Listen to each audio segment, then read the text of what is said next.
মানুষকে গাইডলাইন করবে কোনটি সঠিক পথ, কোনটি হক পথ, কোনটি সত্যের পথ, কোনটি ন্যায় বিচার, কোনটা পথের সবগুলো যিনি ক্লিয়ার করে দেবেন সেটি হচ্ছে প্রবন্ধ কোরআন। 3 বার গবেষণা করার পরে কোরআনের মধ্যে কোনো ভুল তারা খুঁজে পায় নাই। সেকেন্ড সোর্স, মুসলমানের সেকেন্ড সোর্স অনেক বড় মাহফিল ভাই আজকে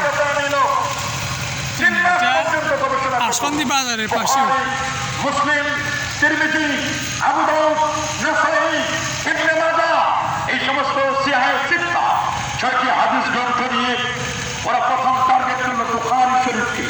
সুবহানাল্লাহ বলেন, কারণ বুখারী হচ্ছে আসাহুল কুতুব বাবা কিতাবিল্লাহ কাহতাদিমিস সামা as-সহিহুল বুখারী। খোলা আসমানের নিচে জমিনের পরে বিশুদ্ধ যদি কোনো কিতাব থাকে আল্লাহ কোরআনের পরে সেই কিতাবটির নাম হলো সহিহুল বুখারী। আল্লাহু আকবার বলেন। সেই ইমাম বুখারী আবু আব্দুল্লাহ মুহাম্মদ ইবনে ইসমাঈল ইবনে ইব্রাহিম ইবনে মুগীরা আল-বারদাসবান জুফি আল-ইয়ামানি আল-বুখারী রাহিমাহুল্লাহ 6 লক্ষ হাদিসের যিনি পণ্ডিত ছিলেন, 3 লক্ষ হাদিসের 2 লক্ষ গায়রে সহিহ তটস্থ, 1 লক্ষ সহিহ হাদিস যার তটস্থ ছিল, 3 লক্ষ সহিহ হাদিস। আল্লাহু আকবার। 6 লাখ হাদিস থেকে কিতাবটি রচনা করলেন।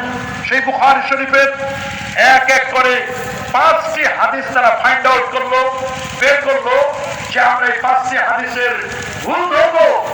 তার 5টি হাদিসের প্রথম হাদিসটি নিল আল্লাহ নবী 1000 বছর আগে বলে দিয়েছেন, ইজা ওয়ালাগাল কালবু ফি ইনাই আহাদিকুম ফালিয়াগসিলহু 7 মাররাতিন ওয়া বিসামিনাতি বিতুরাব। আল্লাহু আকবার বলেন। নবীজি 1000 বছর আগে বলেছেন, তোমাদের কোন খাবারের মধ্যে যদি কুকুর মুখ লাগায়, কোন জাত ফেলে দেয়, কুকুরের জীবাণু, কুকুর কামড় দিলে জনতন্ত্র রোগ হয়, যদি